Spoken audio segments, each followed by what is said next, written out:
del barrio.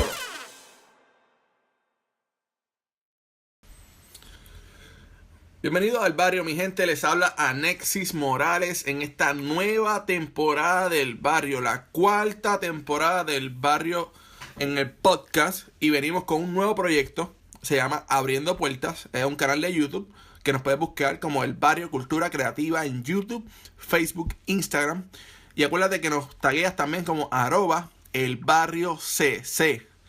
Búscanos, venimos con muchos cambios. Este es parte del inicio, lo que fue añadir lo que es cultura creativa. Venimos con muchas iniciativas, muchos proyectos, y necesito que estén pendientes y le den like a estas páginas para que mantengan viendo todo este contenido y todas estas conversaciones, historias que hay por contar.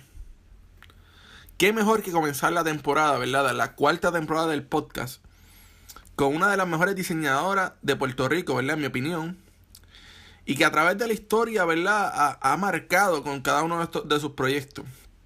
Y hablo de Marian Hopwood, diseñadora y artista. Que para mí fue un honor y fue grande el poder tener el espacio de entrevistarla y hablar con ella. Ya que pues tiene proyectos como la identidad del Museo de Arte de Puerto Rico. Tiene la revista ¿Qué pasa? Además, tuvo uno de los mejores estudios de diseño gráfico en la historia de Puerto Rico, que fue Graph, que estuvo abierto por más de 20 años. ¿Sabes? Esta entrevista tienes que escucharla. Acuérdate que estamos en nuestras redes sociales como El Barrio Cultura Creativa. Y nos buscas o nos tagueas como @elbarriocc. Estamos en iTunes, SoundCloud, Facebook, Instagram y YouTube. Nuestro canal de YouTube se abre esta temporada con la primera temporada del proyecto Abriendo Puertas. Así que tienen que estar pendientes. Esto es un proyecto de mini documentales donde estaremos grabando el proceso creativo de estos artistas o diseñadores y mucho más. Espero que esta conversación sea de su agrado y nada, vamos allá. Bueno, hoy en el barrio tenemos como invitada a Marian Hopwood, diseñadora, artista. Para mí es un placer, ¿verdad?, poder tenerte después de largo tiempo planear, ¿verdad?, esta entrevista. Yo comienzo, ¿verdad, Marian, con la pregunta: ¿por qué diseño? ¿Qué, verdad, te motivó a entrar al campo del diseño? ¿Y qué fue la pasión que te mantuvo, verdad, en seguir en la carrera? Bueno, yo entré al diseño. Permítame primero darte las gracias por la invitación, insistir, porque no ha sido fácil coordinar conmigo. Y además que creo que este es un proyecto bien importante. Entonces, para contestar y empezar en la materia, entré en el diseño por la puerta del arte, que era como entró casi todo el mundo en mi época. Porque yo cuando estudié, pues empecé mis estudios de bachillerato, fue en el 73. En esa época aquí, pues no había ninguna escuela de diseño, nada por el estilo. Eso fue después de dar unos cuantos bandazos en la vida, ¿no? Y encontré, a través de la Liga de Arte, encontré que existía una cosa que se llamaba la Escuela de Artes Plásticas de Puerto Rico. Y me interesó mucho ingresar. Hice todos los ejercicios de rigor que exigían, incluyendo el pasar un examen de dibujo con Fran Cerboni. Y ingresé en el 73 en la Escuela de Artes Plásticas, del cual culminé en el 77 con un bachillerato en Artes Gráficas, que fue una gran fortuna porque la experiencia de la escuela contribuyó y ha contribuido aún tan grandemente a todo el trabajo de comunicación visual que después pues fui desarrollando al pasar del tiempo. Pues la vida me fue llevando y ahí fue que yo llegué al diseño gráfico. Y sé, ¿verdad? Que luego de que hiciste el bachillerato aquí en Puerto Rico, te pudiste ir para Estados Unidos, ¿verdad? A maestría. Sí. Bueno, tuve es que me pasaron cosas siempre extraordinarias. La fortuna fue, en el último año de la Escuela de Artes Plásticas, hicimos un proyecto colectivo en el taller de serigrafía que impartía entonces Antonio Martorell.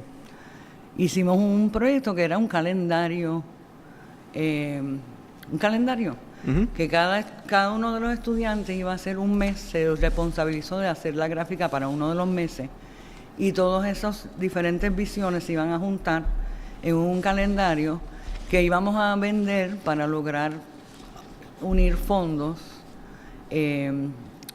para un viaje, otras experiencias que querían tener el colectivo de la clase.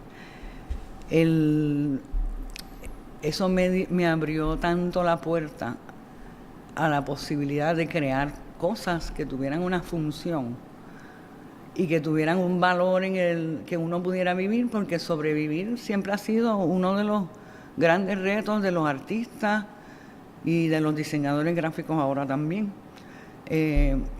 Pero cuando yo vi cómo podía juntarse la función con el arte y crear un producto que era mercadeable, que tenía una salida y que también hacía una aportación, eso fue como la magia. Y ese verano apareció un anuncio en el periódico de fomento económico anunciando que habían unas becas disponibles para diseño. No sabía cuál era que los movía a hacer esas becas, pero me interesó mucho. Y entonces la beca estaba condicionada a que uno lograra una aceptación en una escuela. ¿Qué pasa? Que la escuela de artes plásticas no estaba acreditada en ninguna institución de Estados Unidos, pero no fue un impedimento. Yo levanté un portafolio y entonces con ese portafolio sometí una carta bien emotiva, como podemos hacer nosotros los latinos, a la administración de Pratt, que entonces me concedieron el acceso para hacer la maestría allá.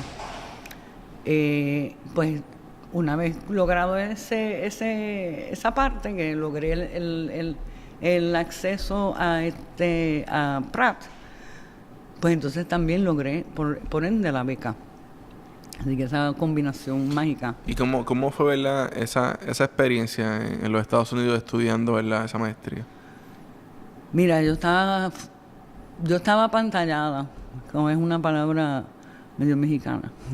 Apantallada estaba, realmente me sentí que nosotros estábamos muy atrás en muchas cosas. Yo el diseño gráfico aquí no se conocía, allí ya se estaba enseñando diseño gráfico. Y empecé a tomar unos cursos de tipografía, de otro tipo de trabajo. Y a mí fue un reto muy grande, porque los trabajos que estaban sacando mis compañeros de estudio eran extraordinarios.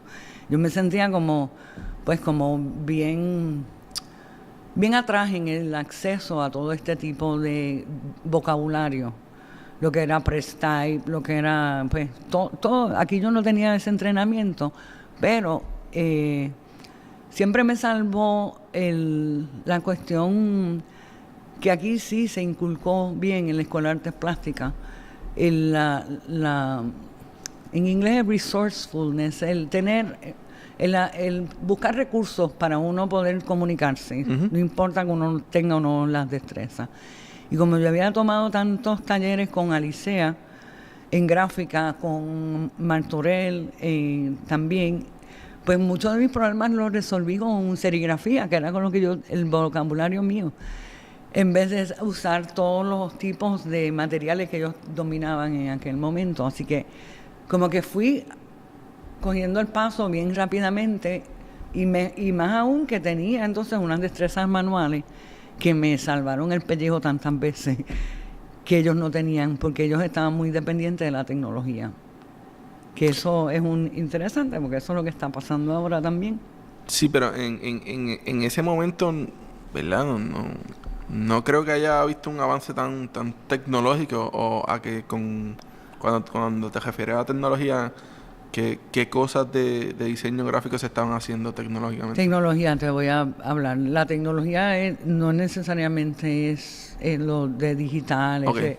Tecnología es el medio de producción. Ellos tenían lo que se llamaba unas facilidades impresionantes para hacer fotoserigrafía. Ellos no sabían cortar un stencil. Para tú hacer una maqueta, para tú hacer un diseño, tenías que hacer una maqueta.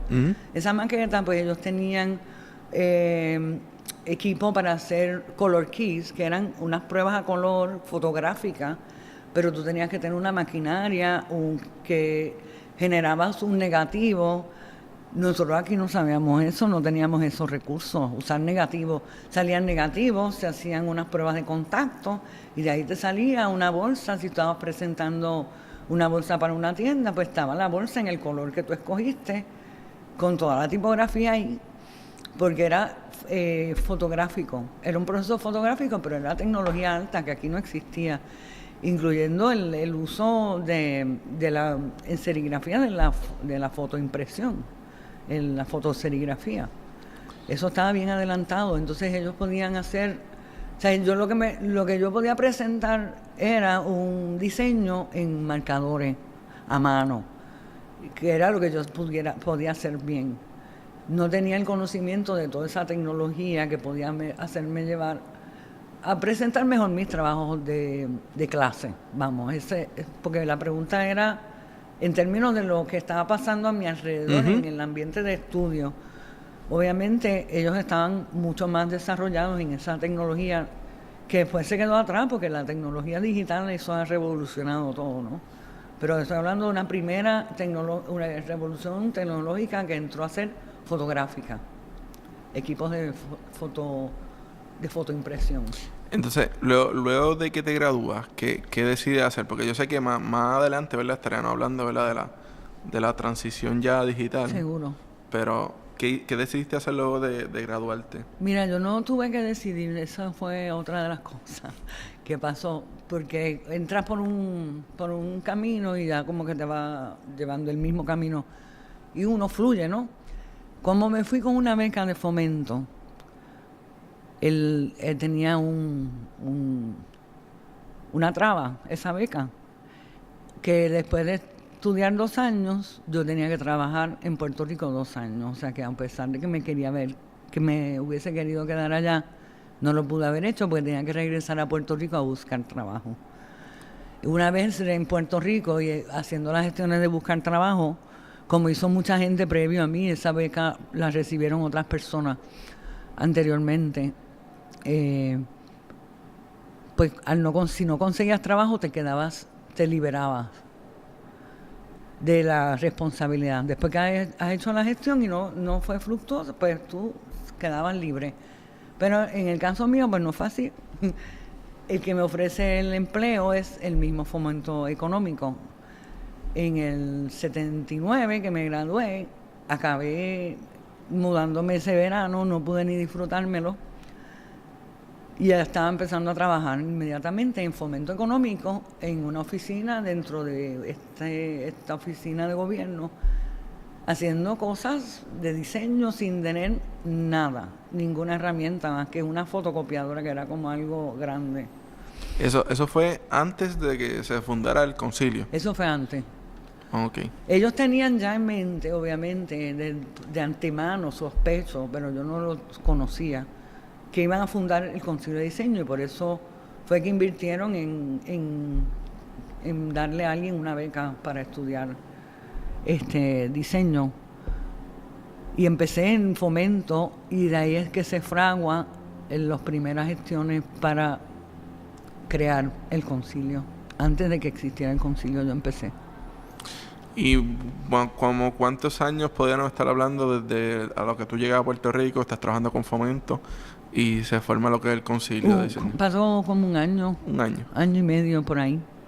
Primero estuve en una oficina de gobierno, de verdad, con un escritorio, una fotocopiadora y unos magic markers ya. Con eso yo tenía que producir. Yo quisiera verte ahí porque ibas a llorar. Sí, va a ser un poquito... Está fuerte. Este, la, el concilio empezó sin gente. O sea, estaba yo, que era una rookie, ya tú sabes, acababa de graduar. Estaba un señor que se llamaba Ramón Jiménez, que era un diseñador industrial de la vieja guardia, un hombre muy talentoso, y empezamos a indagar, pero mira, no había internet, no había nada. Entonces las indagaciones eran bien serias, había que escribir, esperar que te contestaran sobre otros concilios que existieran, y el que más nos llamó la atención fue el que existía en Inglaterra. El modelo como modelo, para buscar siempre un modelo, yo creo que es una buena... El principio de cualquier trabajo debería de ser siempre una investigación, obviamente. Y empezamos a hacer las anotaciones de por qué, cuáles funciones serían. Entonces, simultáneamente se empiezan a construir unas facilidades donde hoy por hoy es el edificio de Fomento. Eso allí eran, que hasta al lado de Telemundo. Ok. Al lado de eso lo que habían eran unos ranchos parecían gallineros, que se hacían pruebas para matrices y cosas del proceso industrial, eran de Fomento Industrial. Entonces ahí, pues ellos construyeron unos ranchones tipo industriales, donde albergaron primero, juntaron otro proyecto que se estaba dando ya, que era creo que se llamaba, no estoy segura, el taller de diseño de moda, que estaba en el Viejo San Juan, lo dirigía Clara Fe Rodríguez, porque en aquel momento, en el 80, 81, bueno, antes de eso, la industria textil era una industria bien fuerte en Puerto Rico. Había mucha producción de ropa aquí. Había muchas fábricas. Sí, yo tuve, por lo menos, ¿verdad? Yo, que soy de Yabucoa, tuve oportunidad de ver fábricas de cartera. Pues era una actividad que ya eso ha mermado, yo creo que casi es inexistente hoy por hoy. Pero había una industria fuerte, entonces ellos iban a traer ese componente, a mezclarlo con un componente gráfico. Entonces se unió también un ingeniero en la parte de muebles, la industria de muebles, que también era una industria fuerte. Y la idea era atender las necesidades para hacer más competitivos los productos locales, que era excelente idea. Eso es tan excelente que yo todavía me cuestiono por qué desapareció. Yo pienso que si hay algo importante en este país es darle importancia al diseño como algo que nos genera plusvalía a los productos y también competitividad y además oportunidad de trabajo para tanta gente talentosa que hay. ¿Qué cosas, verdad, te aprendiste o te llevaste, verdad, de lo que fue el concilio? Porque yo sé, verdad, sé que el concilio estuvo vigente, si no me equivoco, estuvo hasta el 2008, entre lo que he leído. Pero de ese origen del concilio que estamos hablando de ti, de Abner Gutiérrez. Sí. O sea, yo tuve oportunidad de entrevistar a Abner previamente y hablamos, ¿verdad?, de ejemplos como lo que fue el pan Los Sidrines. O sea, ¿qué cosas te llevas del concilio? Bueno, hay una anécdota que se ha hecho ya en pública en estos días porque estamos con un proyecto, yo sé que lo vamos a hablar más adelante, así que no voy a entrar ahí. No voy a caer en esa trampa. Que es ver, por ejemplo, que todavía al día de hoy en los congelados de este país, tú caminas por las neveras y tú miras una caja que dice 24 sorullitos del Alto. Pues eso se diseñó en el 1981, esta servidora estuvo a cargo del proyecto. Y en esencia, el diseño es el mismo. ¿Qué es lo que me llevo? Que el diseño es importante y un buen diseño puede perdurar. Incluyendo, trasciende la gente, trasciende una cosa bien diseñada, tiene bastante oportunidad de éxito y de perdurar también. Esa es una cosa que me llevo, una anécdota, y que hay una gran necesidad de diseño, porque uno de los problemas que yo vi en el concilio era que, primero, los servicios eran gratuitos a las empresas. Eso tiene una desventaja, porque muchas veces las cosas que se regalan la gente no las aprecia tanto o no las valora. Y una de las cosas que sigue siendo real hoy por hoy es que el diseño todavía no tiene valor. Aún hoy por hoy el diseño no tiene el valor que debe de tener o que puede o como que se debe de integrar en el quehacer de casi todas las actividades sociales, económicas del país, ¿sabes? Sí, eso es un tema bien fuerte, en el sentido de que o sea, casualmente estaba hablando de eso ayer, y era de que si realmente, o sea, hay que darle un valor al diseño o un valor a la profesión. Y me explico. El valor al diseño yo siento que ya está añadido con el trabajo y la pasión que le pone el diseñador ya a su trabajo. Pero entonces hay que darle un valor a la profesión en el sentido de que la masa pueda entender, ¿verdad?, el significado de lo que es el proceso del diseño, la importancia del diseño y el por qué, ¿verdad?, se cobra, y el por qué se debe valorizar esta profesión, y la importancia que tiene en la ayuda de la comunicación visual de cada uno de estas personas. Seguro, yo estoy de acuerdo. La profesión la hacemos nosotros. El hecho de que no se haya creado realmente nunca un gremio que acuerde unos procesos colectivos, incluyendo precios, incluyendo ética, incluyendo todo este tipo de actividad, habla poco de nosotros como profesionales, en un sentido porque no nos podemos organizar. La otra parte es cómo uno educa a los demás a apreciar lo que uno mismo está haciendo en carácter individual. Es difícil, yo entiendo que ahí es que está el tranque, que nosotros nunca hemos tenido un gremio, y eso pasa en muchas disciplinas, no es exclusiva del diseño gráfico. Los creativos son gente bien difícil. Eso yo lo veo pasando en muchas otras áreas de creación o de creatividad. El trabajar colectivamente, educar al público en general. El público lo que hace es recibir, y muchas veces sin tan siquiera percibir que hay todo lo que hubo detrás.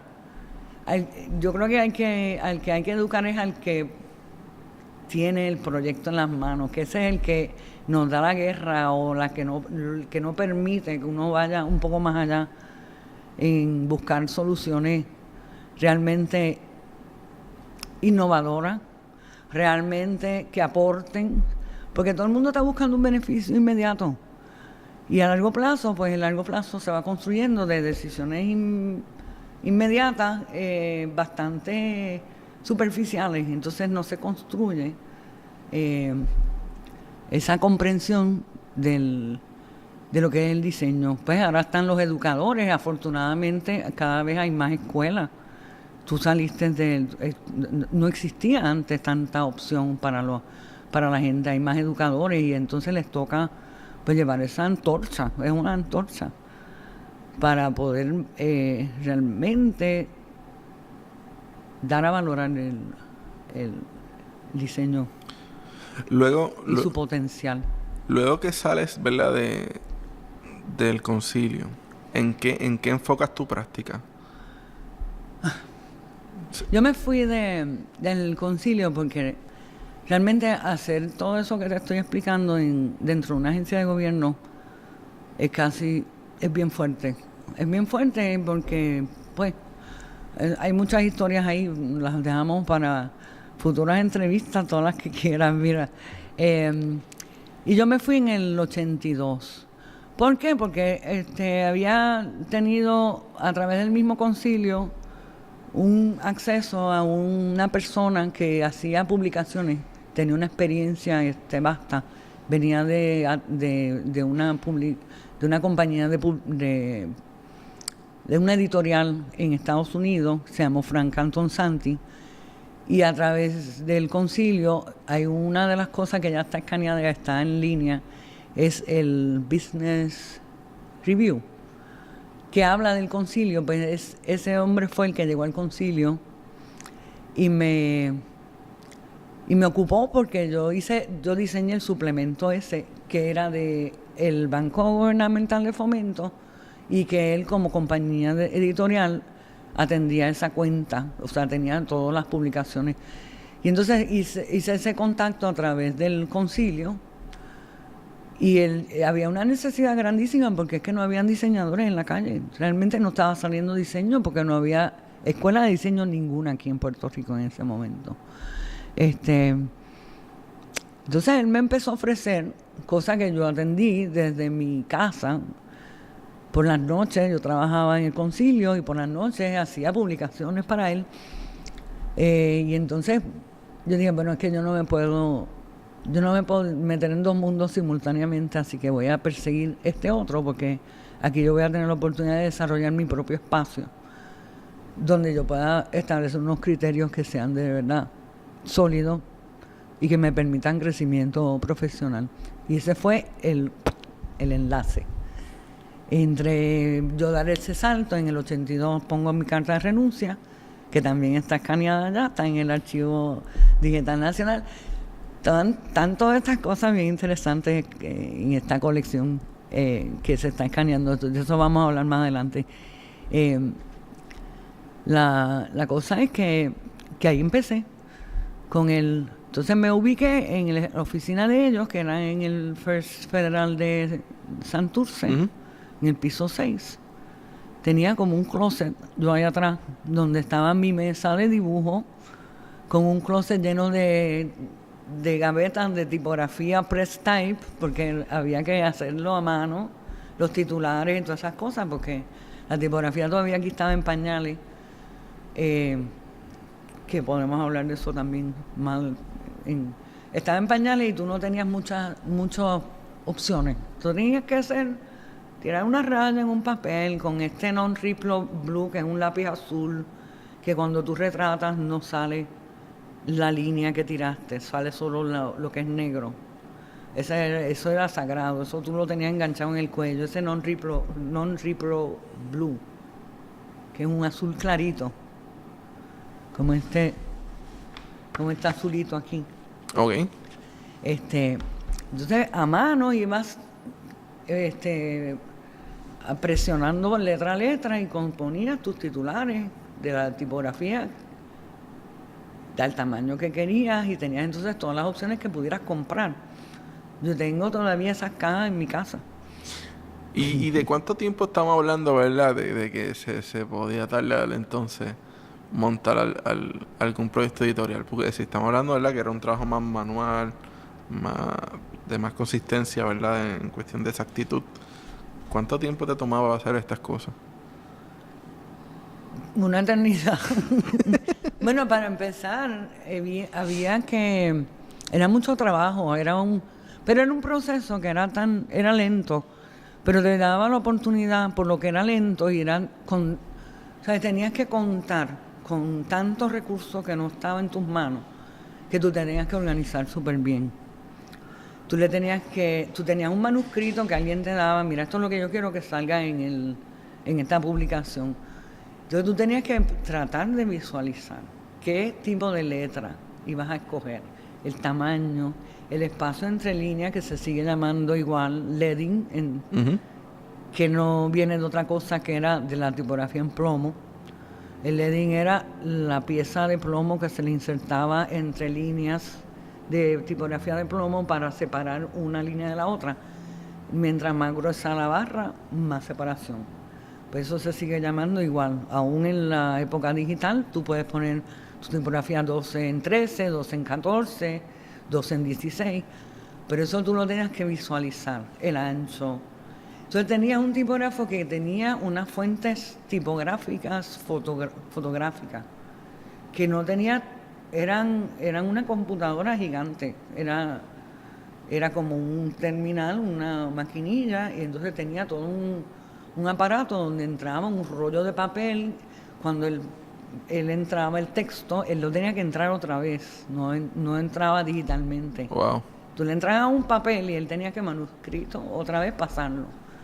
Eso quemaba a un rollo de papel y pasaba allá adentro por todo un proceso fotográfico, revelador, lavado, fijador, todo el laboratorio estaba dentro de esa máquina.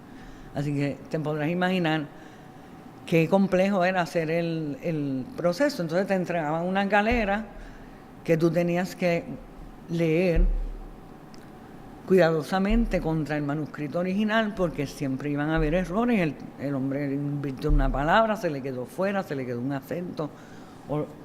Digo el hombre porque había aquí un tipógrafo que se llamaba Joe LeBlanc, que estaba en la calle del Parque.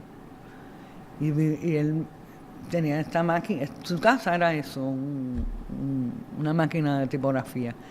Pues no tenías todas las fuentes disponibles. Entonces, si querías hacer algo un poquito más elaborado, pues tenías que recurrir a esta otra tipo de letra que era press type, que tú presionas, Uh-huh. ¿sabes?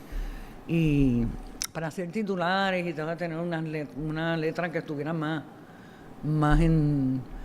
tomaba mucho tiempo ese proceso de enviar, porque tampoco él estaba ahí sentado esperando tu trabajo, él tenía los trabajos de tanta gente, o sea, que esperaba una semana la tipografía. Entonces te daba tiempo de ir planificando otras cosas. O sea, que todo era cuestión de coordinar. Por eso la parte que yo entiendo que es una gran ventaja, que no necesariamente se ha adaptado a los tiempos modernos, porque como ahora todo es tan fácil, tú lo sacas en un momento, tú no lo planificas tanto y tampoco estás coordinando con tanta gente, tienes más oportunidad de cometer un error, pero eso te obligaba a hacer unos itinerarios extraordinarios de trabajo. Tú tenías que tener todo un detalle, aquí va para la tipografía, mientras tanto yo estoy con el fotógrafo. O sea, todo el andamiaje corría, yo te diría, como que a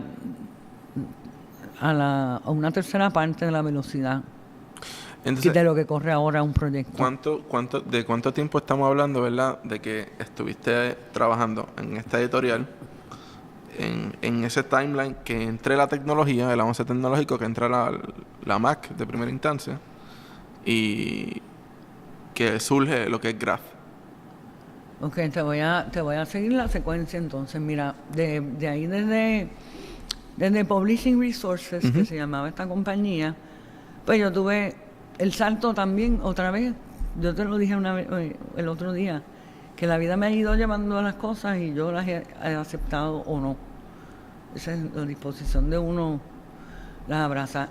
Yo estaba diseñando un catálogo para La Traviata, que era una de las piezas que hacía esta compañía Publishing Resources, que era una ópera en Bellas Artes, y estaba diseñando el catálogo esa noche, tarde, porque ya estaban todo llegó al último momento. Ellos ahí tenían tipografía, eso era una de las grandes ventajas, ellos tenían, después yo me tuve que ajustar a no tenerlo, que fue bien fuerte. Tenían la máquina y todo. Y entonces el hombre salió a ver el espectáculo, es un jueves por la noche. Y cuando salió, yo estoy adentro en la oficina esperando que él regrese para que corrija lo que yo estoy haciendo. Pues él nunca regresó, porque a él tuvo un asalto, lo asaltaron saliendo de Bellas Artes. Wow. Y ahí lo mataron esa noche. Que yo me quedo huérfana otra vez y yo digo, no voy a tener que... Entonces, la gente que llegó después, yo no tenía esa misma compatibilidad, me obligaron a decir, bueno, pues ya es hora de que yo me mude y yo busqué mi propio espacio. Pero antes de eso, yo no tenía los recursos, ni no tenía un cliente.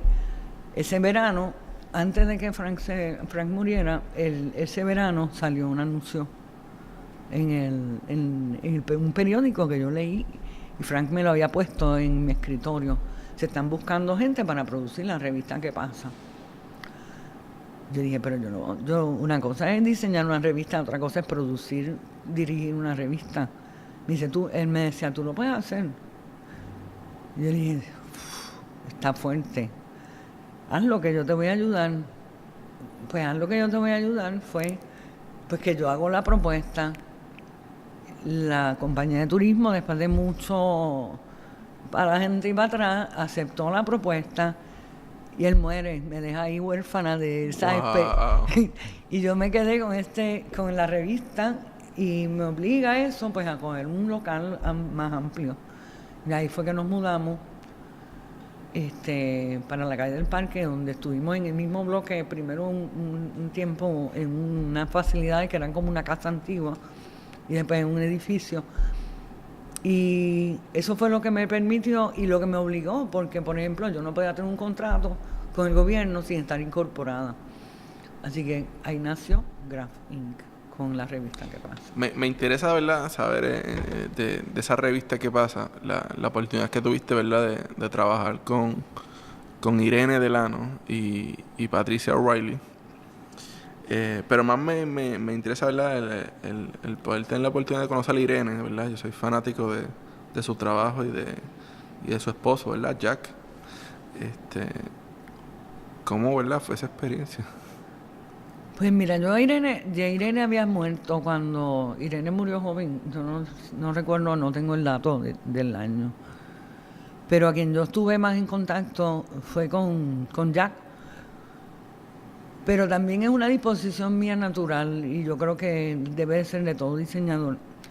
De que si tú entras a un escenario donde hay un producto hecho como el que pasa, en una publicación de carácter mensual, blanco y negro, un formato 8x8, que era bien poco común en esa época, es indagar e investigar cómo se hacía, quién lo hizo antes, cosas de que muchas veces, hoy por hoy, con las prisas que tenemos, violamos todas esas formas de acercarte al trabajo.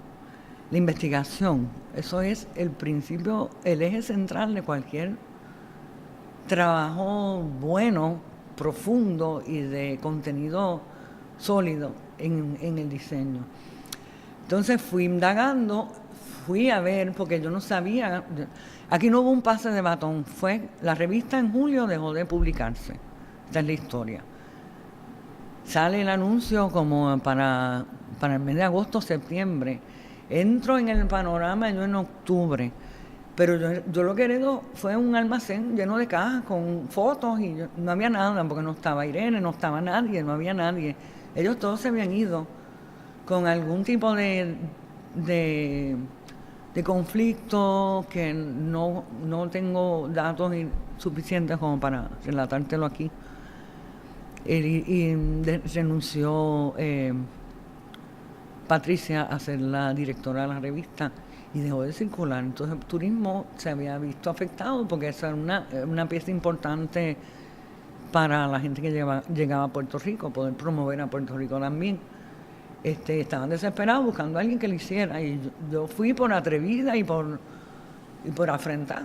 ¿Y ese fue el primer proyecto de Graph como tal? No, yo tenía ya trabajo de Publishing Resources, como te dije, trabajé en informes anuales, trabajé en publicaciones, en programas, en folletos, que ellos estaban haciendo y yo era la diseñadora que trabajaba casi todos los proyectos que ellos generaban. Pero como Graph Inc., ese fue, y además el primer contrato, el primer cliente estable, pues eso cambió todo. Porque no es lo mismo tú buscarte un mes a mes los trabajos que ya tener una estabilidad con un cliente que sabes que te va a entrar un dinero y vas a poder entonces reclutar gente. Uh-huh. Y ahí fue que empecé a contratar a la primera persona que entró a Graph, que fue Marina Ribón, para que me ayudara a desenredar aquel entuerto que había allí de cajas llenas de papeles viejos. Entonces, una de las cosas que quise estudiar, cómo Irene lo hacía, eso sí te puedo decir.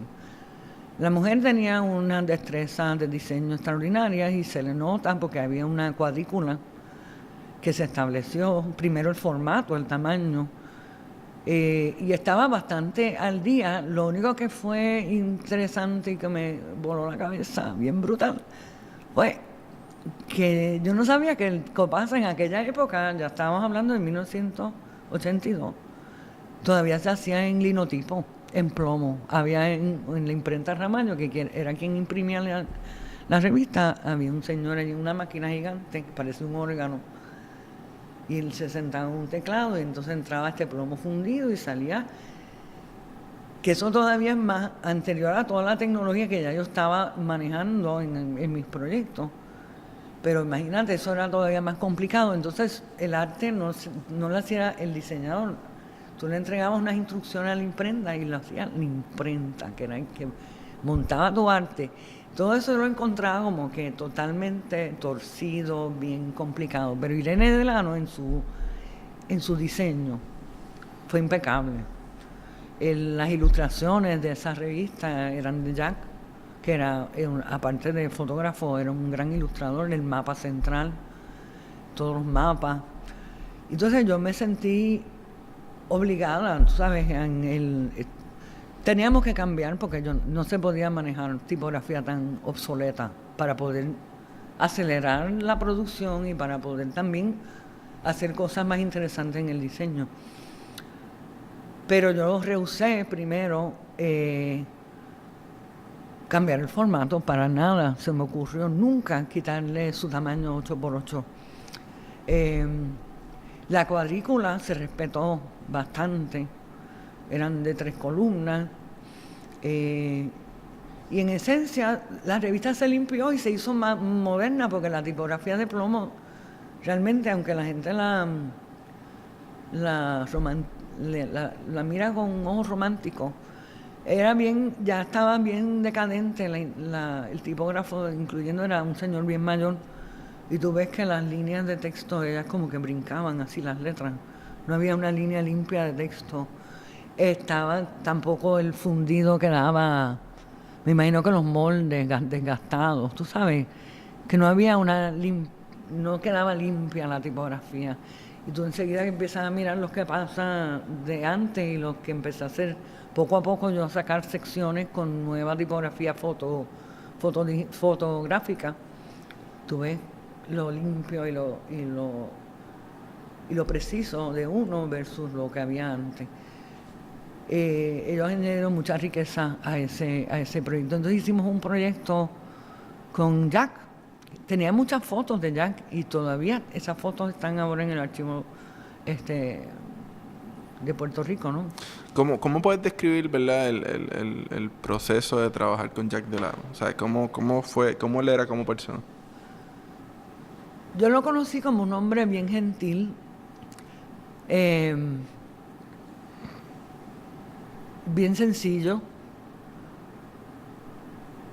No tuvimos una relación tan estrecha, pero yo realmente, igual que tú, sentí mucho respeto por toda una trayectoria. Y entonces fue que le ofrecí hacer en la revista ¿Qué pasa?, cosa que no se estaban dando antes, un artículo sobre su exhibición que él sacaba en esos días, que era 40 años de cambio y continuidad. Y entonces propuse hacer esa parte de esa exhibición con el tema del ¿Qué pasa? Y él comprándole el material, porque entendí también que él había llegado a esa edad, que llegamos muchas veces desprovistos, a pesar de que todas las contribuciones grandes que él pudo haber hecho y que hizo, como que vivía de una manera bien sencilla. La casa de él era maravillosa, bien sencilla también, espacios bien claros. Vi el taller de Irene ahí, ella no estaba ya, ella había muerto. Y fue bien caballeroso y compartió conmigo sus experiencias. Tantos contrastes que él hizo en esa exhibición, y no sé si tú sabes, la cual 40 años de cambio y continuidad, creo que se llama en inglés, 40 Years of Change and Continuity. Sí, fue la que estuvo en el Museo de Arte de Ponce, creo que la vi. No, es anterior, eso es como una que se le añadieron otros componentes, pero es parecida. Que cuando yo le someto a turismo las cosas que yo escogí para publicar, había cosas que el turismo no me aceptó. Pues yo tenía que pasar también, yo no podía publicar lo que yo quería, pero yo era la que decidía todo lo que iba a salir. pero ellos no querían demostrar pues un Puerto Rico pobre, como ves en las fotos de Jack, las escuelas,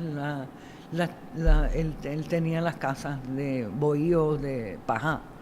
Y ¿sabes? Todo ese contraste, porque la exhibición trató de las fotografías que él hizo en los 40 con ir al mismo lugar, a unas mismas condiciones y retratarlos en el 80, 40 años después. Sí, que fue su estilo fotográfico era más con la visión era de documentalista. Una documentación. Que no era con la visión comercial. Exacto. Pero turismo me puso un freno y yo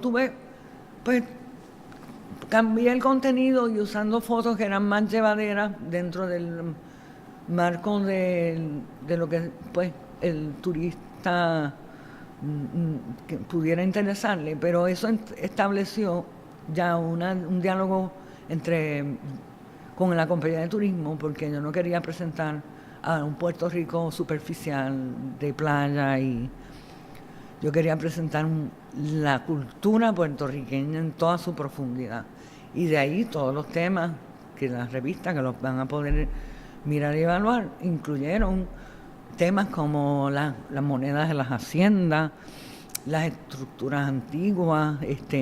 Estábamos continuamente alimentando las historias de un Puerto Rico profundamente rico en historia y en cultura. Y eso fue uno de mis grandes compromisos siempre con la revista Que Pasa. Ok. Pues para ir entrando, ¿verdad? En este ámbito del proyecto, me gustaría hacerte 2 preguntas previas, que sería, ¿tú crees que, verdad, existe una estética de diseño nacional? Y, ¿verdad?, si es importante para tu trabajo reflejarla. ¿Y cuál es la importancia, verdad, de la historia y la cultura de diseño? Yo no creo que exista una estética dibujada con ninguna precisión muy clara, pues porque nosotros estamos siempre bien influenciados por todo lo que está pasando, particularmente de los Estados Unidos, y nosotros tenemos como una mirada más amplia, pero yo en particular, Miriam Hopgood Santaella, siempre quise hacer un lenguaje visual que reflejara nuestro carácter caribeño, isleño, tropical, de calor, de riqueza.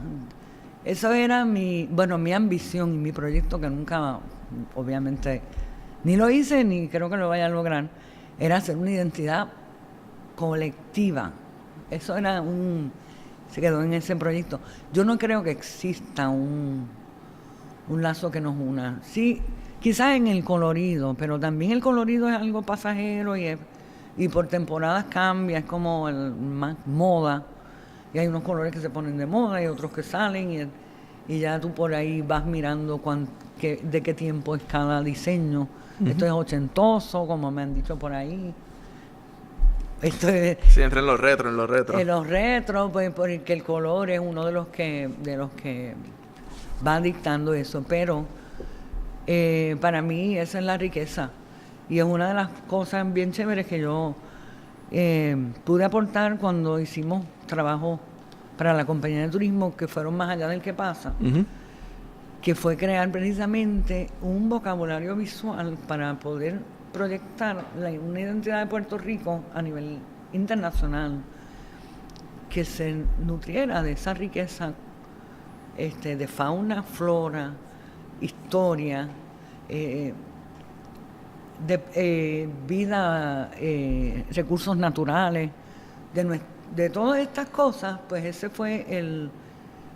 fue la intención, de crear un vocabulario, pero no te diría que él se adaptó a nivel nacional y quizá poco apreciado, porque de igual manera, como pasa siempre, vino otra administración que borró todo lo andado. Sí, eso es un problema político, ¿verdad? Que existe, que no tenemos avances en el país, porque pues está 4 años en un partido, ese partido hizo algo y el otro partido viene los otros próximos 4 años, borra lo que hizo este partido y empieza desde cero otra cosa. Y es verdad. Y verdad, eso no nos ayuda en el Eso no avance. nos ayuda a construir porque tú no puedes estar continuamente sacando las zapatas y volviéndolas a tirar, ¿sabes? Eso es absurdo. Esa es la importancia para contestar la última parte de la historia. Que tú deberías de poder, para poder construir algo bien sólido, lo deberías de construir sobre una base, conocimiento de las bases históricas, porque hay mucho que se ha hecho y hay muchas cosas importantes que se han hecho. Precisamente una de las funciones que yo estoy haciendo ahora, que no estoy así activa en el diseño, aunque siempre diseño, pero no me considero una diseñadora activa. Estoy en otras menesteres. Pero el conocimiento de la historia, esa construcción sobre eso, yo lo quiero compartir pues a través de todo lo que guardé por tantos años, para que en algún día pudiera llegarle a las manos de mucha gente el conocer que en Puerto Rico hay un diseño que es una tradición bastante más larga de lo que mucha gente se imagina.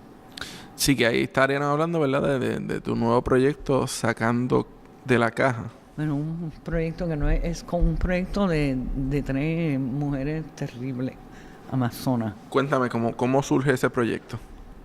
Mira, me mudé para Aguas Buenas, formalmente, casa, taller, todo, en el 2006. Con ello me llevé todo lo que quedaba de Graf, todo lo que quedaba del concilio, todas las cosas, porque como pues artista y diseñadora soy un amaso cosas y me aferro a detalles, publicaciones, todo lo que es papel, porque me encantan los libros y espero que nunca mueran. Entonces todo eso lo guardé en Aguas Buenas. En Aguas Buenas, lamentablemente, hay mucha humedad y tuve que ir reduciendo poco a poco aquella colección de lo que ya estaba reducido, pues se fue reduciendo más. Y entonces había esta mujer que conocen bien, que se llama Mary Mater O'Neill, estaba como que interesada en rescatar esa historia, porque ella estaba también haciendo su trabajo de tesis doctoral, que precisamente quería como que fundamentarla en que esto no es un vacío, aquí no hay un vacío, no estamos diseñando ahora como si no se hubiese diseñado antes, hay una historia de diseño.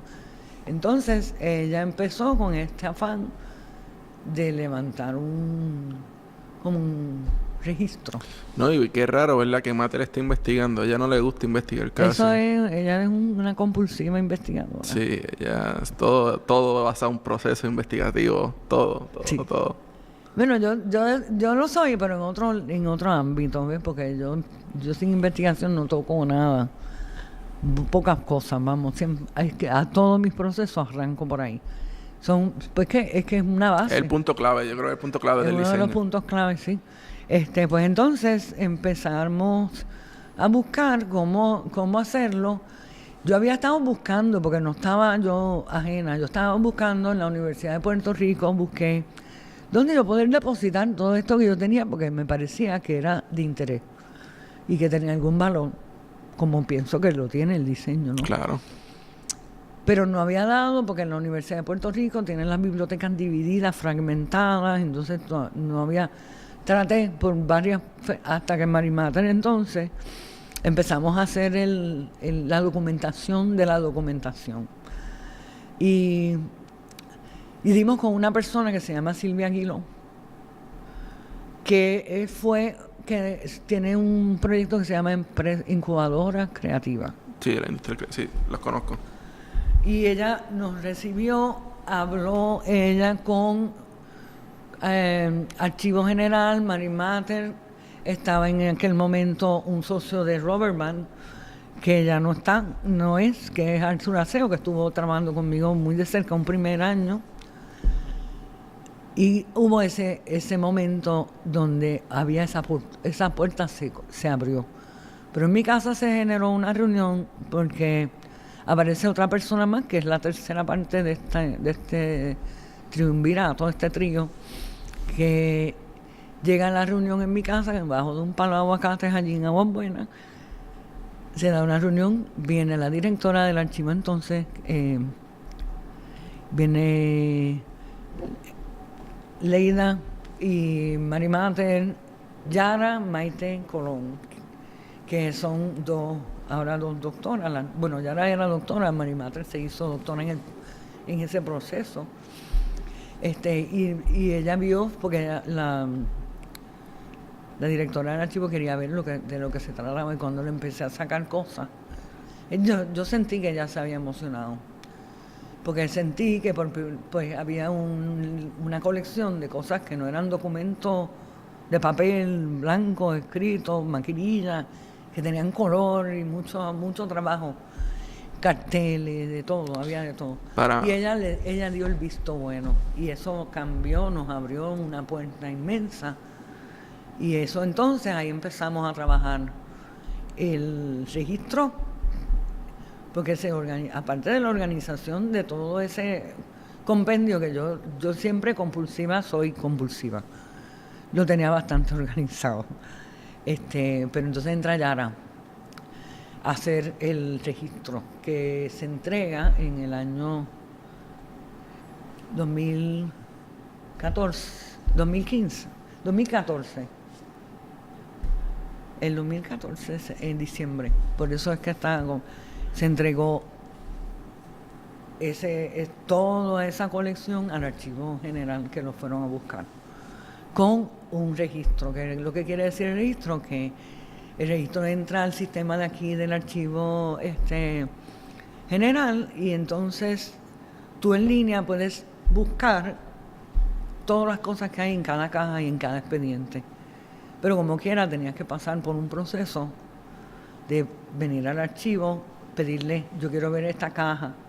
Entonces tenías que esperar, el proceso aquí lo pides hoy y te la entregan mañana, o te dicen mañana o 2 días, no sé si transcurren 1 o 2 días, para tú físicamente agarrar un expediente y ver físicamente los materiales. O sea que se entregó, porque todo ese trabajo fue voluntario, sin paga alguna.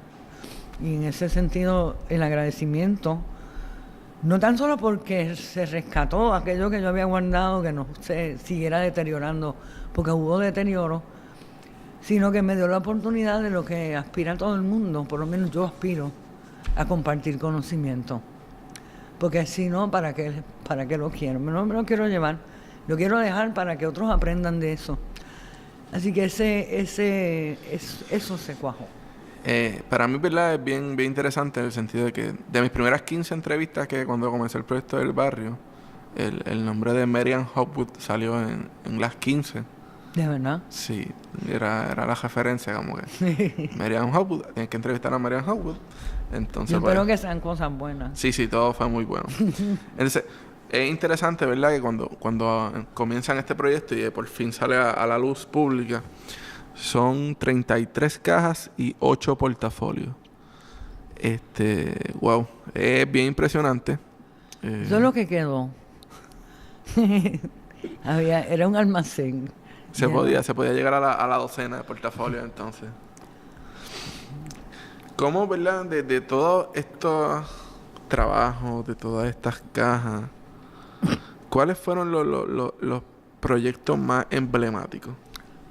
Bueno, ya hablamos del que pasa. Yo creo que el que pasa fue como una criatura entrañable, tú sabes, porque la vi, la rescaté, fue como encontrar un niño huérfano en la calle, ¿no? Y rescatarlo y poderlo transformar, porque estamos empezando a publicar. Lo de sacando de la caja, quería, antes de contestarte, decirte que está corriendo el proyecto. Y ahora precisamente hoy se puso, y el lunes se hicieron 2 publicaciones, una en un módulo educativo que usa el que pasa como material de estudio para precisamente hablar de todo lo que estamos hablando aquí, los cambios de la tecnología. Y salió, esto hace la historia del que pasa. Y eso está pasando ya ahora mismo. O sea que esto está coincidiendo de manera milagrosa y maravillosa con esa otra actividad. Que después le damos los datos de dónde buscarlo, pero eso está pasando. Volviendo a la pregunta, que yo creo que perdí el hilo ahí. ¿Cuáles, verdad, han sido los proyectos emblemáticos? Sí. Pues el que pasa es uno. Todos los proyectos que han retado las probabilidades son los que más he sufrido y los más que me han gustado. Otro de ellos fue la ornamentación para los Juegos Centroamericanos y del Caribe de Ponce en el 93. Eso fue una cosa apoteósica. Eso es una locura que, poca gente se tira una maroma como esa. Porque nosotros, pues, sabes, tú conoces tu ambiente. Todavía aquí ahora hay un poco más de gente que hacen telas y hacen cosas y están diseñando, que para mí es un arma de doble filo, porque eso es otros 20 pesos. Lo que se está poniendo públicamente no necesariamente contribuye a mejorar el ambiente de la ciudad o la estética de la ciudad. Pero en ese momento no había quien produjera telas y produjera cosas a escala grande. Eso no existía aquí, aquí no se usaba ese tipo de ornamentación. Nosotros queríamos hacer algún ejercicio tipo. Yo me había quedado bien impresionada con las Olimpiadas de Los Ángeles, por ejemplo. Cómo se usaron las telas, cómo se usó la gráfica para realmente provocar un ambiente de fiesta. Y yo quería probar que eso se podía crear. Pues el trabajo de las telas no se pudo hacer en Puerto Rico. Investigué todas las posibilidades, porque la única gente que estaba imprimiendo en tela en rollo era Olympic Mills, que tenían una fábrica en Macao, y hacían telas para pajamitas de niños. Nice. Entonces trabajaban con algodón, no podían trabajar con el nilón, que yo quería que fueran el nilón, porque tenían que ser resistentes al aire, al sol, agua, sereno. Y entonces creamos todo un sistema impecable de trabajo con 4 gatos, un equipo de gente que nunca habían hecho este trabajo, que también dijeron, vamos para adelante, que fueron la gente de Caribbean Exhibits, que fue lo más cercano que conseguí, porque ellos están acostumbrados a montar exhibiciones, iban a los coliseos y ponían booths y hacen todos estos montajes rápidos y después desmontan. Y dije, pues mira, son las personas más cercanas que pueden dispararse esta maroma. Y lo hicieron. Hicimos 4 equipos de instalación y fuimos a 33 instalaciones deportivas a través de en un periodo de un mes, a través de todo el país. Y éramos 4 personas a cargo de cada grupo de diseño. Nosotros recibimos un vagón de telas llenas de rollo. Perdona, porque aparte de las 8 portafolios y las 33 cajas, están esos rollos de tela que sobraron. Los sobrantes de los centroamericanos están aquí. Wow. En el archivo. Pues ese proyecto fue espectacular. La gente, yo vi tan claramente la alegría que puede provocar ver una Villa Olímpica tétrica, porque eso era en Coamo, en el Fort Allen, que está metido ahí en las montañas. Eran unas barracas de militares, que fueron las facilidades que se usaron para albergar la Villa Olímpica de esos centroamericanos. Y nosotros llegamos con las telas. Y aquello se llenó de color y se llenó, y la gente, la alegría, el sobresalto, el entusiasmo. Tuvimos un problema que la gente se empezó a robar, los mismos atletas se querían llevar las telas y se empezaron a bajar. Antes de que terminara el evento ya no quedaban casi telas en ningún sitio porque todo el mundo se las quiso llevar para su casa. Así fue. Ese fue uno de los proyectos. En la misma línea, hay otro que voy a mencionar porque no sé cuánto tiempo tenemos. Podemos hablar todo lo que tú quieras. Yo creía que teníamos el otro que vale la pena mencionar fue otro igual en esa misma línea, que fue la ornamentación del aeropuerto Luis Muñoz Marín, cuando Turismo quiso aprovechar la construcción del nuevo hangar de vuelos internacionales para crear un ambiente, porque hay mucho tiempo que pasan muchos pasajeros en ese hangar en tránsito que no se van en Puerto Rico, pero están ahí en lo que esperan otro vuelo, en lo que están mucha gente se queda ahí, vienen de todas partes del mundo y hacen sus conexiones en el aeropuerto. Entonces teníamos como un área impresionante, unas alturas impresionantes, con unas ventanas impresionantes, y sin que estuviera construido, nos dicen, como ustedes han hecho todo este gran trabajo, queremos que ustedes hagan una ambientación gráfica de este terminal. Imagínate, sin nada.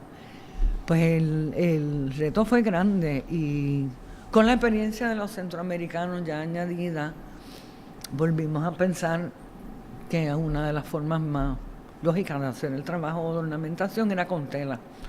Esas telas iban a estar adentro, en el terminal, entonces empezamos a crear ambientes de diferentes experiencias, debajo del agua, en la playa. Entonces empezamos a integrar también otros elementos como neón, como el Sintra, pero no el Sintra que se usa para hacer un rótulo plano, el Sintra formado con calor, conformado a cualquier estructura para hacer unas olas que eran como debajo del agua. Okay. Se hizo un molde y se le dio calor, y entonces quedaron las olas enganchadas así de abajo, tú veías como unas cosas curvas. Pues eso también fue un proyecto que se dio sin tener suplidores formados en esta especialidad. Como en Estados Unidos tienes tantas opciones, en Europa ni se diga. En México hay una tradición bien grande de producción gráfica. Pues recurrimos a una empresa que también se tiró de pecho y trabajaron, que fue Rótulo Ferrer. Siempre, obviamente, en estos proyectos trabajaron equipos de gente, no tan solo estaba mi dirección siempre, ¿no?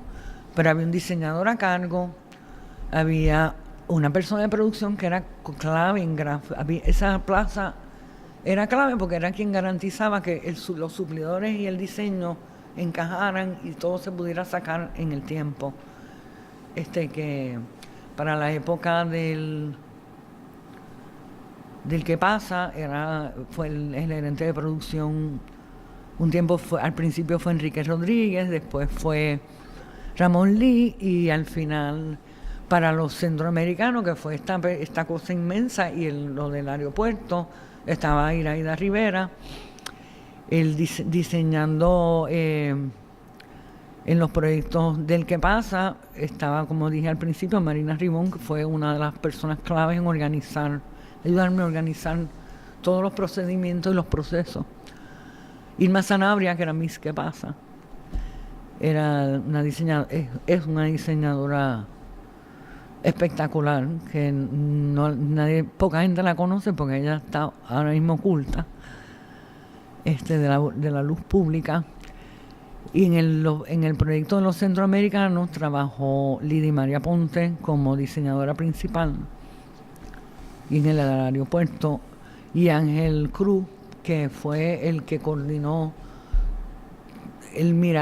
trabajar con planos arquitectónicos de cosas que no estaban construidas y diseñar para cosas que no estaban construidas, que fue como que otro reto en ambos casos. Así que esos serían unos cuantos. Hay muchas cosas que a mí me han gustado mucho. Me gustaría que habláramos también, ¿verdad?, de lo que fueron los diseños de identidad, ¿verdad? Está el diseño de identidad del Museo de Arte de Puerto Rico. Sí. Y cómo, ¿verdad?, fue ese proceso de esa, por lo menos ese diseño. Mira, me trajiste un buen... Aquí está, te lo voy a enseñar. Yo traje unos manuales para que vieras cómo en el diseño criollo se han hecho manuales de identidad. Tal... Pues no... El Museo de Arte de Puerto Rico nació como en el 90, estoy ahora haciendo memoria, 96, 95. Él se formó con la gran colección que tenía la compañía de turismo de arte que habían ido adquiriendo con el tiempo. Esa fue la colección que le dio el arranque a este museo, o sea que fue una iniciativa que se gesta desde la compañía de turismo. Como yo estaba trabajando para la compañía de turismo en el que pasa y en estas otras materiales promocionales, porque nosotros llegamos a producirle a la compañía de turismo diseño de cuánta cosa tú no te puedes imaginar, estaba diseñada por Graf. Servilletas, bolsas, abanicos, pañuelos, gorro, todo lo que salió de turismo en el año 96, 97 estaba diseñado con este vocabulario que hablamos al principio, ¿no? Este vocabulario caribeño. Pues entonces ellos nos invitaron a participar querían ampliarlo, entonces hicieron una convocatoria para una presentación para el logo del Museo de Arte. Y recibo esta carta, obviamente están invitados, cotejamos, ¿no? Aquí siempre hay que cotejar. Están invitados a ID Group, Abner Gutiérrez, ¿no? Y Joaquín Mercado, y no recuerdo qué otra firma de diseño, si había otra, para participar en esta presentación especulativa para ver quién era, o sea, era presentar el logo para ver qué ellos escogían. Y eso me había pasado anteriormente y yo quiero aprovechar esta oportunidad para hacerte entonces el cuento de lo que yo entiendo que es ético y que no. Yo miré y dije, mira, cuando uno está en la etapa de diseño y vas a diseñar el logo para un museo, tú no te sacas 4 letras en un papel y las tiras y te gustaron y para ir más. Tú tienes que hacer lo mismo, una investigación, cuáles son los museos, porque el museo de arte hay en todas partes del mundo, hasta en los pueblos más pequeños hay un museo. Museo, pues tienes que mirar qué es lo que hay por ahí, quiénes son, cuál es la colección, cuál es el contenido, es clásico, no lo es, cuáles son las facilidades físicas que todavía no estaban construidas tampoco. Tú tienes que hacer todo este trabajo para entonces tener una estrategia de diseño que nosotros, el proceso era investigación, estrategia, un resumen de diseño que el cliente tenía que mirar y decir, sí, esta es la línea que yo quiero que ustedes trabajen, porque eso evita que una vez que tú diseñas 3,000 cosas, él diga, pero sí que yo nunca pensé que esto era lo que yo quería. Esto no era lo que yo quería. Cuando te refieres a resumen de diseño, ¿sería como un mood board? Un brief. Un brief. Okay. Design brief. Ok.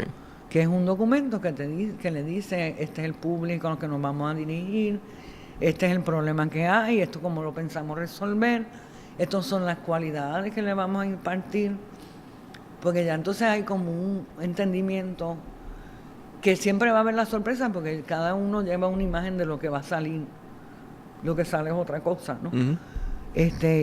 Pues todo ese proceso para hacer una presentación es el proceso creativo mismo. Y yo insistí siempre, toda la vida, desde el principio. Desde el 82 yo era miembro de el American Institute of Graphic Arts, porque era el único gremio organizado que realmente promovía el profesionalizar el diseño y me dio una estructura ética y de unas ideas de cómo cotizar, cómo cobrar, porque ahí cuando no existe algo, pues tú no te lo inventas. te lo inventas después de investigar como las otras gente. Tú lo puedes ajustar.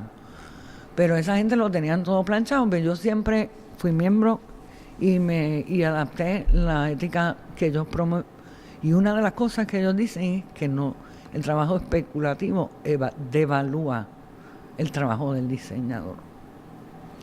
Porque tú le estás dando a una persona para que escoja ya, sin un compromiso, sin un diálogo, que tú le estás dando tu trabajo creativo para que escoja entre 3 o 4, que posiblemente, y si hay un estimado incluido en esa presentación, van a escoger el más barato y posiblemente van a decirle, pero mira, yo quiero que le añadas algo que vi de acá o algo que vi de allá para hacer este nuevo camello que coge ideas de todas partes. Y eso para mí es una violación grande al valor que realmente tiene el diseño y al trabajo del diseñador. Así que yo decliné y le expliqué que la American Institute, creo que la carta debe estar también en esa colección.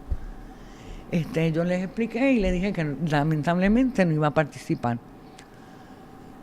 Me sorprendí tanto cuando ellos nos escriben, queremos hacerlo bien, ¿qué es lo que hace falta? Yo le dije, pues hay que pagarle a cada uno de las partes que van a participar un dinero, unos honorarios por hacer el trabajo de presentar. Pues así se pautó, todo el mundo cobró y todo el mundo presentó. Nosotros no fuimos afortunados de llevarnos el trabajo, de hacer el logo y hacer el edificio todavía estaba en proceso de ser construido, a lanzar las primeras herramientas promocionales que fueron básicas. Y le creamos el manual de identidad porque nosotros, ahí cuando tú haces un manual de identidad, es que tú le estás dando un vocabulario gráfico con unos colores, con una tipografía, con un logo, con un logotipo. Y van a estar mucha gente manejando ese mismo material. Y como bien sabe, cada persona interpreta las cosas de una manera tan increíble. Yo he visto tantos desastres. Pues es para mantener una coherencia visual y que se presente algo, que se hace el manual con las guías de uso, de más o menos ubicando las cosas, y con eso pues uno cumple con una responsabilidad. Después en la aplicación no somos gendarmes, no vamos a estar dando boletos de infracción, que aunque no me faltan las ganas muchas veces, me pasó en los Juegos Centroamericanos. Estaba yo como un gendarme del diseño. Ahí hicimos ese trabajo para el museo. ¿Cómo, verdad? ¿Cómo encontramos esta colección y cómo, verdad, se levantaron los fondos para poder llevarla a cabo? Mira, como te dije ahorita, el trabajo de empezar a documentar la documentación existente, organizarlo, hacer el inventario, hacer el registro. Esto fue un trabajo voluntario. De ahí nosotros estuvimos bien interesadas en hacer, dentro del mismo archivo, porque el archivo es un espacio extraordinario y yo lo he utilizado a través del tiempo. Aquí he venido a buscar fuentes de inspiración y fuentes para historia, sobre todo con el que pasa. Nosotros miramos aquí muchas fotos históricas, que hay una cantera de información. Aquí está la historia cultural de Puerto Rico.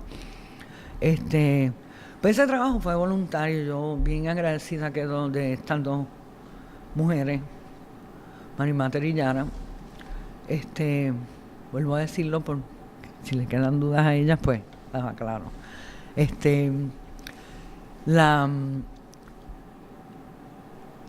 Estábamos esperando que pudiera alguien auspiciar una empresa, el que se diera una exhibición aquí con una publicación.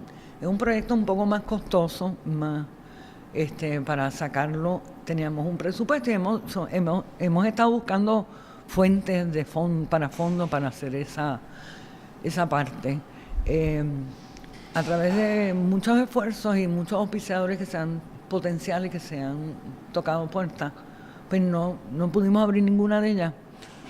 Y hubo una convocatoria del Fondo para las Artes del Instituto de Cultura para someter propuestas, y nos aprobaron finalmente un presupuesto pequeño, pero lo suficiente como para darnos otra vez ánimo de que por lo menos el proyecto va adelantando. Y en esta etapa pues no podíamos hacer la exhibición, no podemos hacer una publicación, no tenemos los fondos, pero más algo que es un primer paso para todo lo demás, es digitalizar la colección, que es tomar todo lo que está en esas cajas, que no tenga la persona que pasar todo este proceso que te describí al principio, de venir aquí, mirar el inventario, pedir la caja, esperar 2 días, 1 día o 2 días para venir sino que tú tengas acceso en línea, online, por internet, a los contenidos de esa colección. Pues gracias a estos fondos del National Endowment for the Arts y del Instituto de Cultura, estábamos bien contentas, ¿no?, de poder hacer esta etapa que es la digitalización de los contenidos de esa colección, porque es importante, y en eso el énfasis lo tenemos todos. Primero, yo lo guardé todas esas cosas. Eso, no hay duda de que yo tenía una intención de que perduraran y poderlas legar. Pero en mi casa no iban a hacer nada. ¿Sabes? Ahí estaban las polillas, estaban gozando, unos cuantos arrieritos que se metieron en mis gavetas. Todo el mundo comió diseño gráfico en mi casa, todos los animales y las mascotas. Pero era dejarlo para que gente, estudiantes, investigadores, pues sepan también que abrimos aquí con esto un capítulo donde entra el diseño gráfico como parte del quehacer cultural de este país.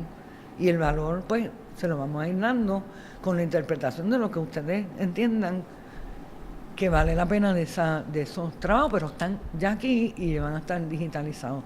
Entonces, por ahí fue que empezamos con este proyecto, con la digitalización. Y entonces, para lograr difundir este proyecto, como no teniendo más dinero, realmente, no teniendo dinero para hacerlo, pues la Mary Mater, que ya volvemos a lo mismo, es una obsesiva, quiso entrar en los medios sociales, que yo entiendo que es una gran estrategia, porque es por donde está yendo todo el mundo a buscar información. Y tenemos entonces una página en Facebook que se llama Sacando de la Caja, que precisamente está documentando. Esto que hicimos hoy ya está documentado. Yo creo que si no lo subió ya ella, porque ella es un fósforo, lo va a subir pronto. Estamos documentando todo lo que está saliendo de la caja, porque hay un montón de cosas. Yo misma me quedo boba. Yo todavía lo miro y me quedo boba. Yo dije, yo no puedo ni creer que eso pasó. A veces tú lo miras así y tú dices, wow, la verdad que hay que estar loco. O tener unas ganas de diseñar bien grandes. Que eso son las dos cosas.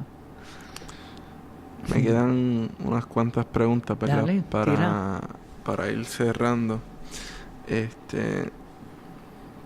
¿Cómo, verdad, define? Estuvimos hablando de lo que era el negocio y lo que era la ética en el diseño y el diseño gráfico. ¿Cómo define el rol del diseñador gráfico o comunicador visual, ¿verdad?, como hoy día se conoce? ¿Cómo tú defines ese rol? El diseñador tiene que definir su propio rol de acuerdo a su persona, porque es que van ligados uno al otro.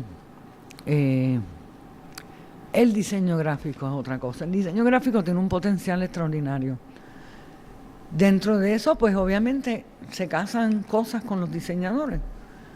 Porque un diseñador, cuando acepta un proyecto, acepta el cliente, lo tienes que abrazar. Tú no vas a coger un proyecto y lo vas a trabajar con alguien que tú no soportas, o alguna compañía que no tiene una ética que vaya con tus principios, o que sabes que no están haciendo, que hay algún engaño. O sea, hay muchas formas en que un diseñador puede colaborar. Y primero, el principio siempre decía, ese proyecto es tuyo, se lo decía él, dice, y tú lo tienes que parir como si fuera una criatura tuya. Tienes que abrazarlo, tienes que entender de qué se trata, y lo tienes que hacer parte de tu propia mirada, porque es como único. Uno puede llegar a profundizar más en lo que uno produce, ¿no? Es que uno se tiene que enamorar de lo que uno está haciendo. En la ética hay muchas cosas que la modernidad pues está dejando fuera, ¿no? De esta mirada más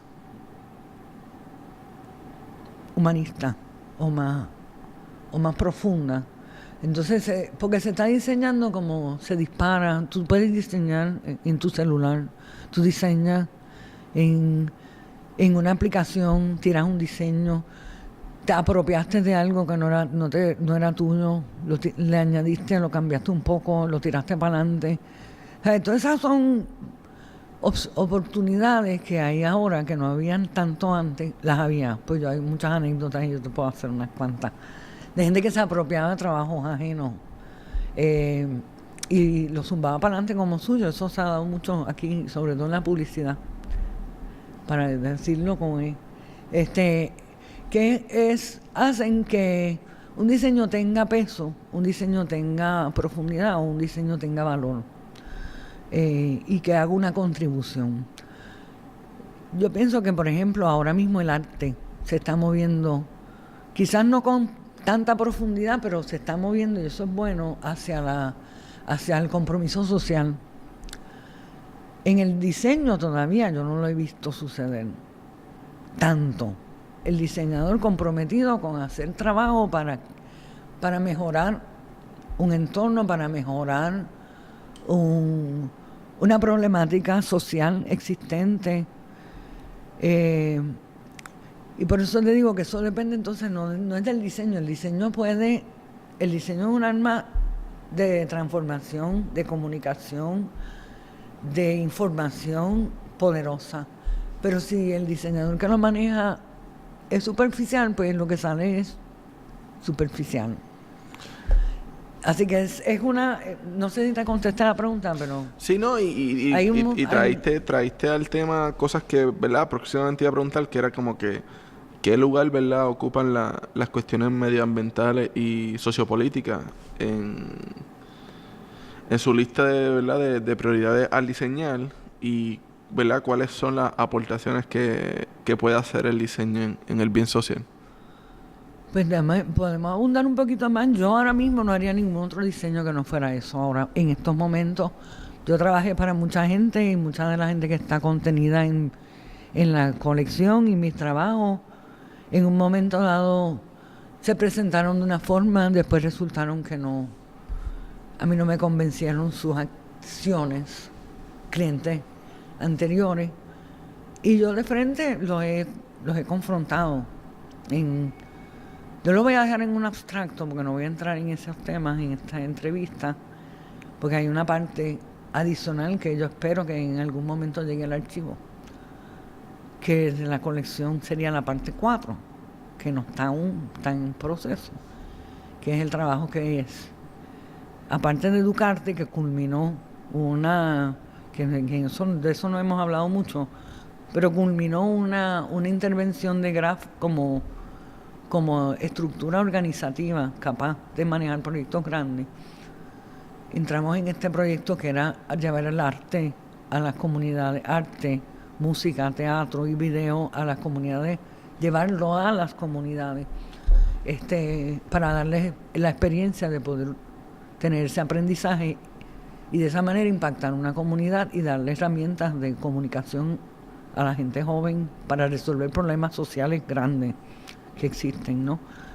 Y eso me fue llevando, de repente caigo en una expropiación.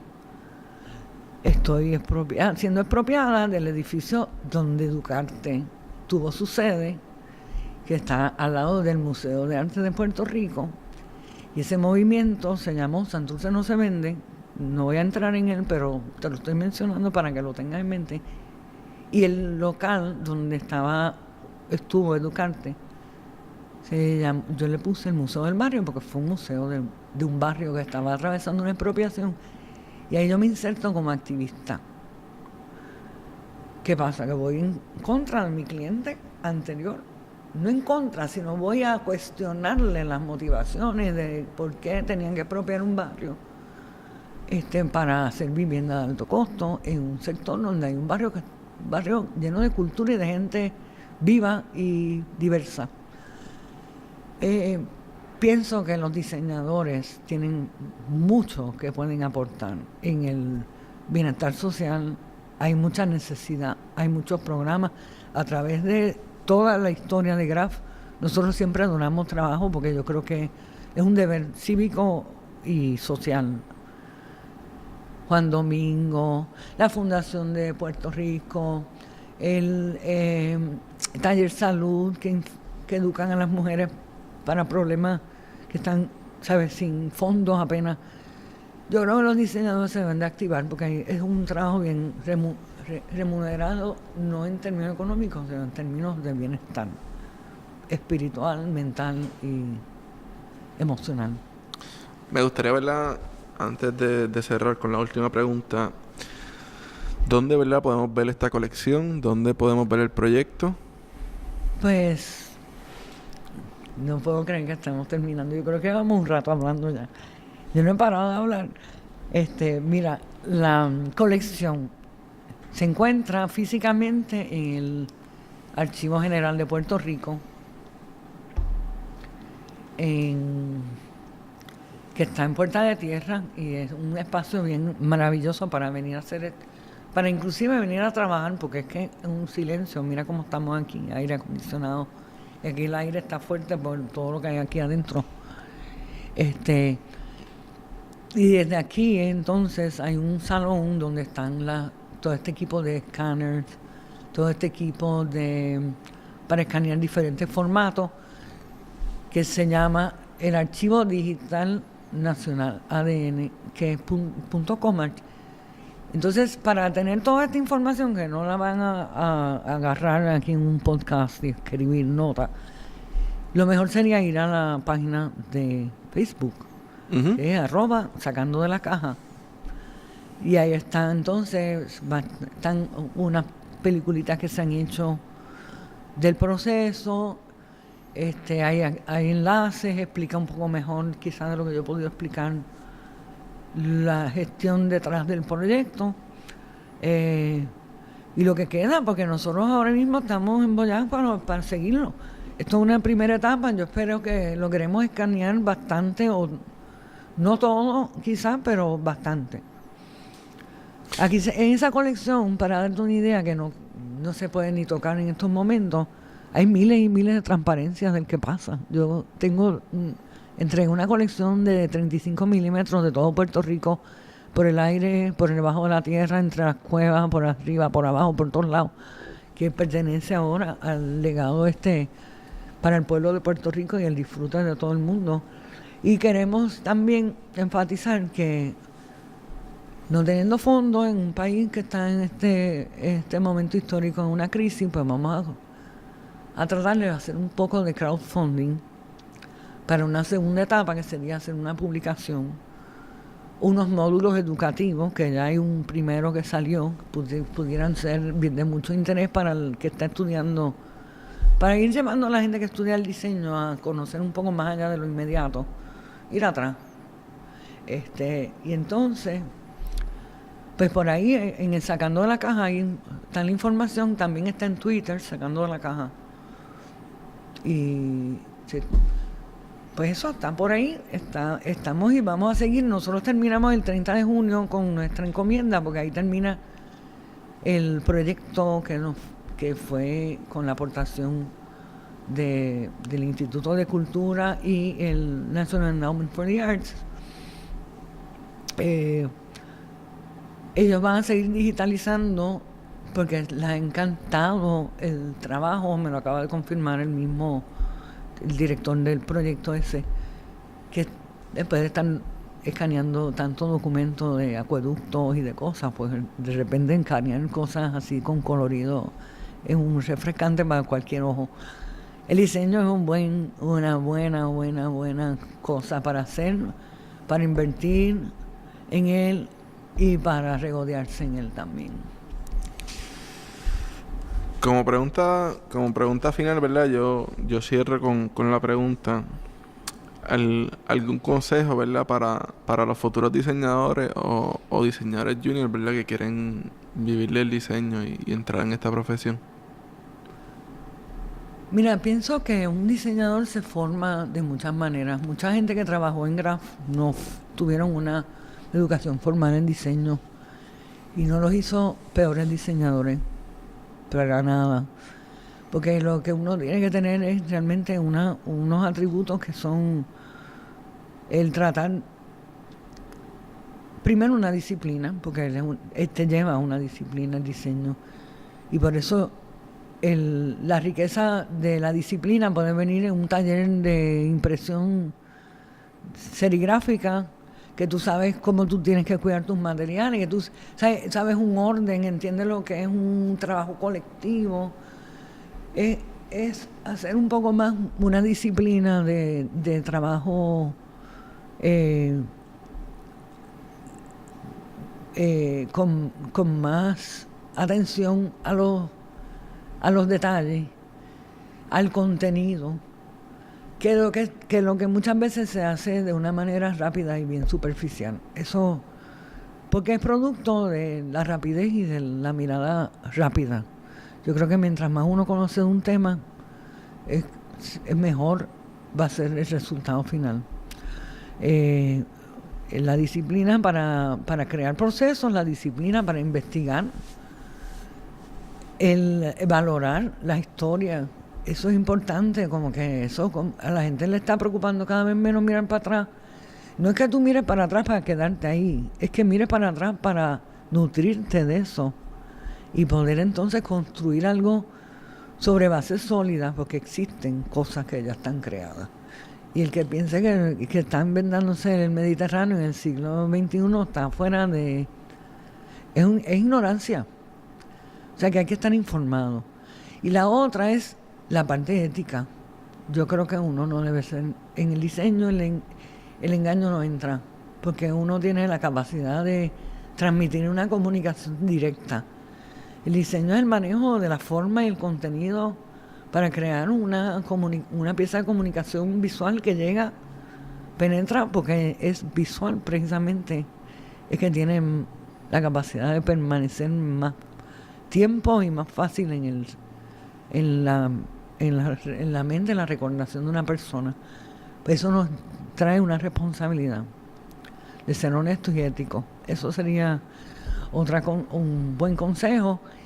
Y la otra sería tratar de crear equipo, porque ninguno de estos trabajos que están viendo salieron de Merian Hopgood. Merian Hopgood tuvo ideas extraordinarias, pero sin tener gente que pudieran unirse a ese equipo y unirse a esas ideas y hacerlas suceder, porque las ideas no llegan a un punto, pero lo demás es pura, tiene que haber una ejecución de una idea, porque si no, no hay diseño. Pues no se hubiesen dado sin equipo. Y esa colaboración, creo que como se están poniendo las cosas, cada vez es más importante. Porque hay destreza, hay gente que son buenas en unas áreas, hay gente que son buenas en juntarse, porque todo el mundo quiere ser protagonista. Y ese protagonismo nos puede aniquilar. Y nos aniquila realmente, por eso nosotros no hemos llegado más lejos. Porque tenemos un complejo de inferioridad. Pues queremos entonces ser más protagónicos. Yo creo que con esos consejos ¿Tú crees que se me quedó algo? No, estamos súper bien. Yo creo que ha sido una de las mejores entrevistas que he tenido hasta el momento, ¿verdad? Bueno, te lo agradezco. Un excelente contenido. Te quiero dar las gracias, ¿verdad? Pues porque por fin se dio esta entrevista, y también a Mary Matter, ¿verdad? Por lograr que se diera ya la fecha exacta. Valió la pena esperar. Sí, valió la pena esperar. Porque estaba este proyectito que yo creo que aquí nos cojamos bien todo. Espero que, ¿verdad? Toda la audiencia busque el proyecto, ¿verdad? En Facebook, Sacando de la Caja, y pueda ver todas estas cosas que yo he estado viendo hoy. Y nada, que colaboremos en algo próximamente, y en lo que los pueda ayudar, ¿verdad? En ese proyecto, pues cuenten conmigo. Muchísimas gracias por la invitación y te deseo que sigas, ¿sabes?, profundizando. Yo creo que has hecho un gran trabajo en rescatar gente que estamos ahí, hemos estado ahí, hemos estado en el olvido o fuera de la luz pública, y eso tú lo has logrado. Así que para tu riqueza personal y la riqueza de otros, que entonces duplica la tuya o la multiplica. Gracias mil, Alexis. Un placer.